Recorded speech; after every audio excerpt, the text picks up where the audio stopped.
my fellow Rippies, my Rippers, my Rippersons, my Isomers, my Rippaverse friends. Peter A. DeLuca here, AKAPAD 69, and known throughout Philadelphia, PA, Europe, and the vast multiverse as your eclectic one. Guys, a couple days ago, it's been about 2 days now since I read the Rippaverse Alpha Core. Two industry vets are on this. You wouldn't know by reading it.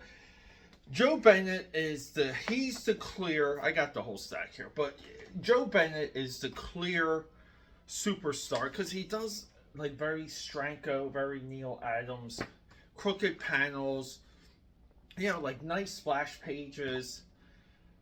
A lot of top level penciling here. Really good stuff. Good storytelling. I don't know. I mean, I hate to cut into it this quickly. Chuck Dixon. I get it. Like, he has a little bit of a YouTube presence where he just kind of spills the tea on his comic book career. And I listen to some of those. I'm not crazy about some of his spins and perspectives.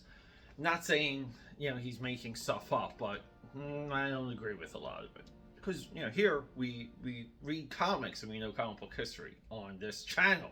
But guys, I don't know. We make a promise. Let's just get back to ISOM number 1. We make a promise, like, relatively early, right? Where's the, here we go. The Rippaverse ethic, right here.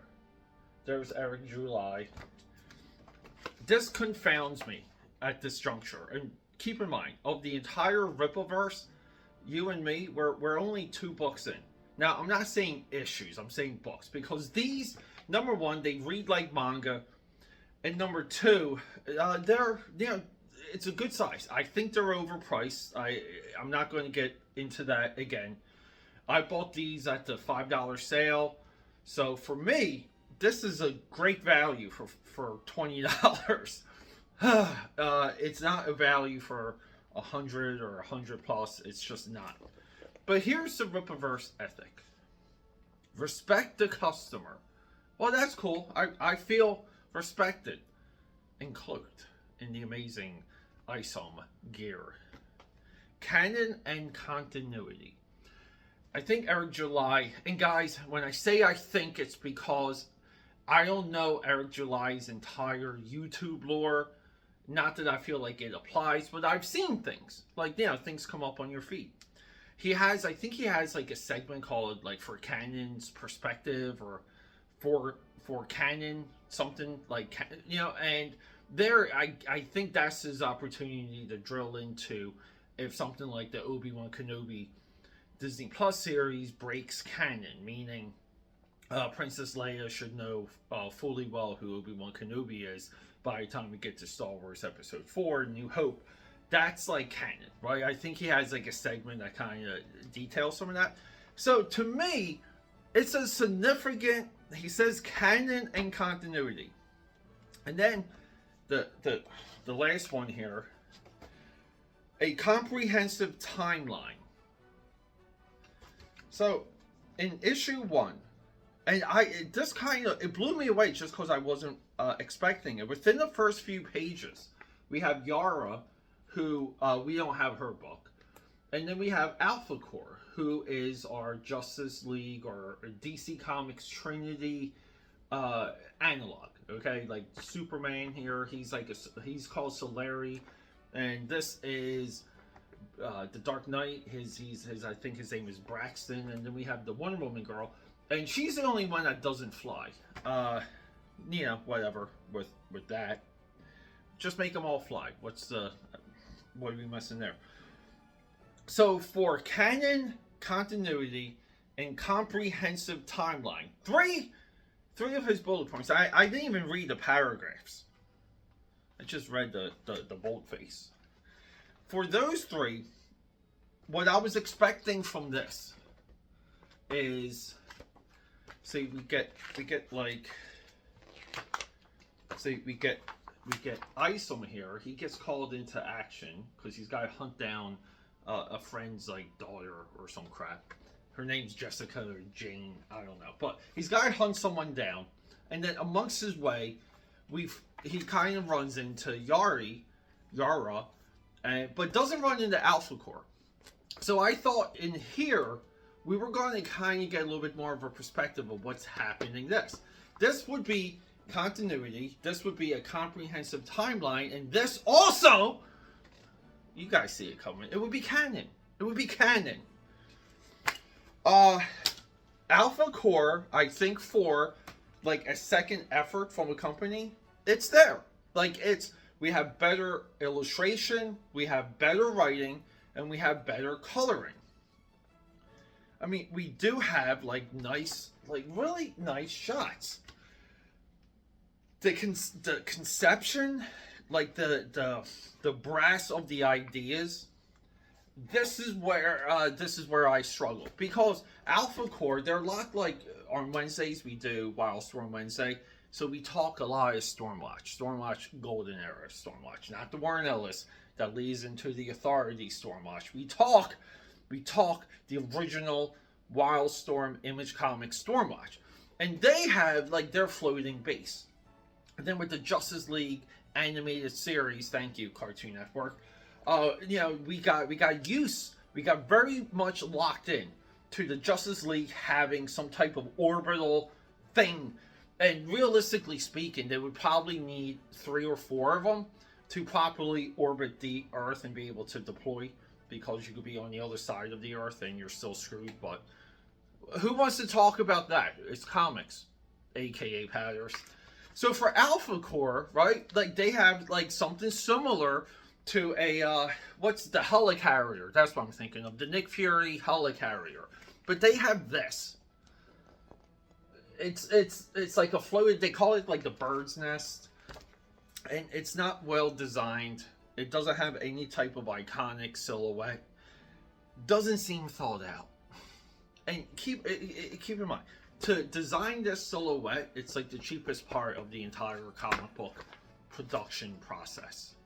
This is the cheapest part, because you call up this guy, his name's Joe. You call up Joe and you say, "Hey Joe, we need something.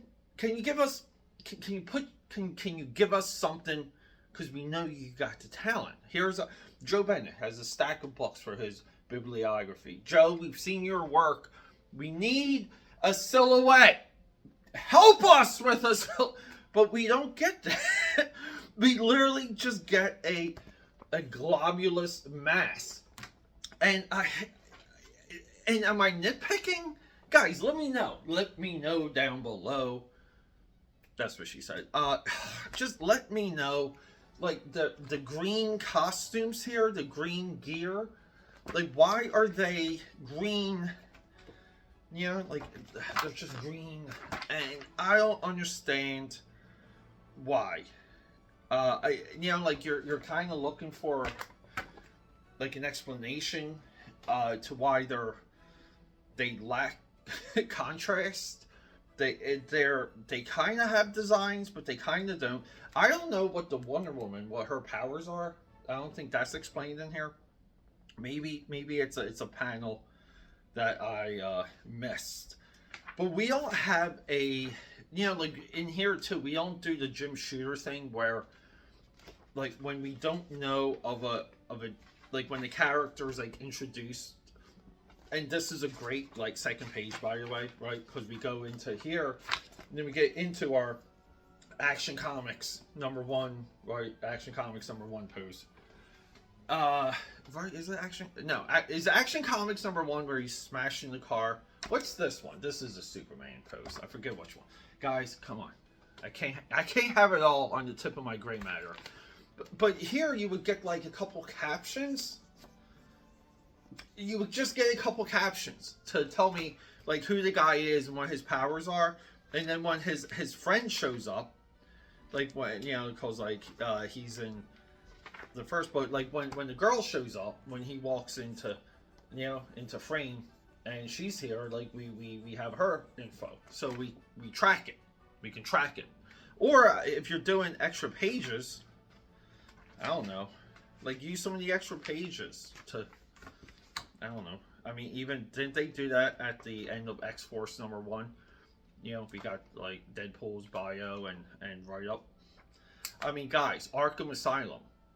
The lore and the mythology of Arkham Asylum was created for a who's who.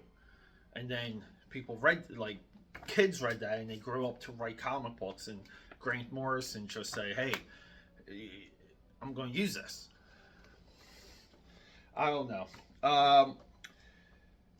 Do I feel like hitting the drawing table? I don't really know. Because I don't like the inking for this either. I think the inking subtracts a lot. And this is what I mean. This is like their bird's nest. It doesn't have anything to... I think I'm saying everything right here. Maybe we'll do let's just do this. So, you know, like, we'll call this Rippaverse Alpha Core Rant. Because this is not connected to ISOM #1 at all. And that was the big disappointment. That was the big disappointment. And do I have to say it? I hate ISOM's design. I don't like, even on this cover, I don't like any of their design. On issue 2, I like this girl. Like, she looks awesome, right? Like, even here, like, the Ripazine, like, I don't dig it, I mean, I'm okay with Yarrow girl. I'm okay with that. And now, look, we have a whole, wow, now I can't wait to read the Chuck Dixon interview in here. What is with this justification and font size? This should be more condensed, so it looks like you have a little bit more value there. And if you need more content, just get AI to respond to more questions. Yeah, guys, I don't know. I don't feel like hitting the table. I think the coloring, I think the storytelling is of merit for Alpha Core #1. I think the real weakness on the visual production side is the multiple inkers, the digital inkers. They destroyed the line work of Joe Bennett, which someone corrected me on my latest video, so thank you for that. In Joe Bennett's penciling style, they have to emulate a little bit of what Gary Frank does, because he does a lot of the interior contour lines, and those contour lines shouldn't be brushed. They should be super thin. That's a little bit of aesthetics, so I guess we can call that art direction. Yeah, guys, it does disappoint me. It really does, because I remember, again, I showed it to you in the last Rippaverse video, when Defiant Comics premiered. They launched just the initial idea and the guts of, like, the philosophies and, yeah, the world building. I hate that term, but the world building of Defiant through Warriors of Plasma. And that was like one book, one edition. I remember the 4 launch titles for Ultraverse and how quickly everything revolved around this asteroid, you know, that basically hit Earth, and then these ultras came about. We got guys like Nightman, and we got the Hardcase and Prototype. Prototype was awesome. You know, and like, it felt comprehensive, and it felt together. But again, too, these are comic books for comic book people, and by comic book people. So, like, the comic bookers are making stuff for the fans, and that's what we saw with Ultraverse. I would say the first 2 years of Image Comics had a more tight continuity than this, and they're just making handshake deals, saying, Jim Lee's like talking to Rob Liefeld, saying, hey, can I put Young Blood in Wildcats? And Rob Liefeld's like, yeah. And, you know, Jim Lee later references Young Blood, and Rob Liefeld later references that excursion in Young Blood. I don't know. I mean, I've through my time, I've seen a good, and I read a good amount of launched universes in the world of American comic books. With the second outing, Rippaverse hit a better quality, a better product on every single note, but the continuity, but the canon, but the timeline. And that's my honest opinion.